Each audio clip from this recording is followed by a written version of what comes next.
joint look as a staff photographer, taking thousands of pictures, perpetually experimenting and gaining valuable experience for the next stage of his career. Between the model and the ammo, AI research, they become kind of truly autonomous. That's what was important for a bunch of other reasons. And so what we then do with the RFC basically develops what we call the if-then structure, which is if the model passes certain capabilities, then we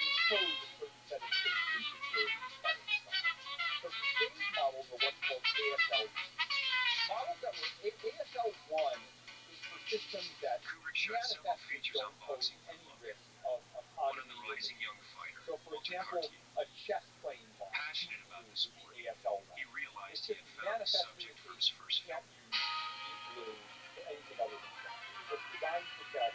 No one's going to use it for like, to conduct a masterful cyber attack or to, run wild and take over the world. ASL2 is today's AI system, where we measured them and we think these systems are simply not smart enough to autonomously self-replicate or conduct a bunch of tasks, and also not smart enough to provide meaningful information about CBRN risks and how to build CBRN weapons above and beyond what can be known from what's next. In fact, sometimes we do provide information, but not above and beyond the state measures, but not in the way that we usually do. Not in the way that's kind of end-to-end dangerous enough.